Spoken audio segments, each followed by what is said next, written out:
Hello everyone, आज हम बात करने वाले हैं अपनी ज़बान के चैप्टर नंबर 4 यानी कि लो फिर बसंत आई के बारे में। तो चलिए अब हम इसको शुरू करते हैं। लो फिर बसंत आई, इसमें आपका ये जो हेडिंग है इसमें बसंत आया है। बसंत हम कहते हैं ये हिंदुस्तान की 6 ऋतु में से पहली ऋतु का नाम है जो चैत से बैसाख तक रहती है और हम इसी को मौसम बहार कहते हैं। ठीक है, चैत बैसाख यानी कि हिंदी महीनों के नाम, और ये बीच मार्च से यानी कि 15 मार्च से आखिर मई तक का मौसम होता है। लो फिर बसंत आई यानी कि लो फिर मौसम बहार आया, लो फिर बसंत आई फूलों पे रंग लाई, चलो बेदरंग।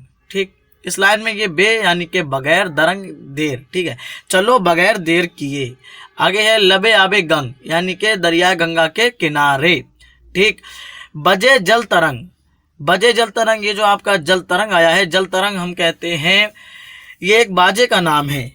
ठीक है, जिसे प्यालों में पानी भरकर तीलियों से बजाया जाता है।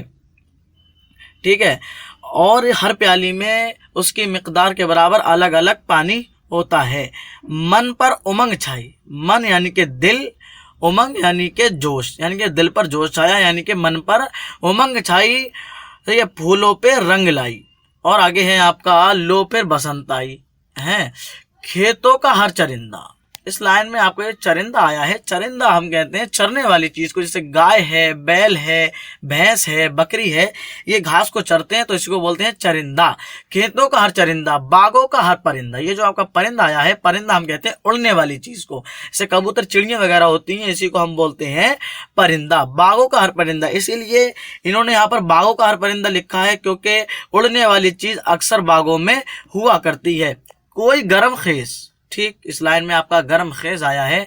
गरम खेज हम बोलते हैं तेज चलने वाले को, और यहाँ जो मुराद है वो है उछल कूद करने वाला। और नीचे लिखा है कोई नगमा रेज, नगमा रेज यानी कि सुरीली आवाज में गाने वाला, और जो यहाँ मुराद है वो है चहचहाने वाला, यानी कि कोई गरम खेज और कोई नगमा रेज। सुबुक और तेज, ये जो सुबुक और तेज आया है आपका, सुबुक और तेज, ठीक, यानी कि सुबुक हम कहते हैं हल्का, लुत्फ है और नाजुक को। फिर हो गया है जिंदा बागों का हर परिंदा, परिंदा यानी कि उड़ने वाली चीज। खेतों का हर चरिंदा, चरिंदा यानी कि चरने वाली चीज। आगे है फूली हुई है सरसों, ये जो आपका सरसों यानी कि सरसों ये एक राई होती है जिसका हिंदुस्तान में तेल वगैरह बनता है और उसको खाया जाता है, जिसको हम बोलते हैं खाने का तेल। फूली हुई है सरसों, फूली हुई है सरसों, फूली हुई है सरसों। और आप आगे देखें, आगे है नहीं कुछ भी याद, यानी कि सरसों को कुछ भी याद नहीं है। यूं ही बामुराद, यूं ही इस लाइन में आप देखें आपका जो यूं ही आया है, यानी कि ऐसे ही। बामुराद, बामुराद यानी कि मुराद पाया हुआ, यानी कि जिसकी एक इंसान की चाहत हो और वो इंसान की चाहत पूरी हो जाए, उसी को हम बोलते हैं बामुराद। ठीक है, ऐसे ही बामुराद यानी कि मुराद पाया हुआ। और आगे है यूं ही शाद, शाद, ये जो आपका शाद, यूं ही यानी कि ऐसे ही, और शाद यानी कि खुश। ठीक है, यानी कि ऐसे ही खुश खुश, यूं ही बामुराद, यूं ही शाद शाद। और आगे है आपका गो यार रहेगी बरसों भूली हुई है सरसों। इस लाइन में आपका ये जो गोया रहेगी, ठीक है, ये जो गोया रहेगी यानी कि बरसों, ये सरसों ये समझ रही है, बरसों यानी कि साल।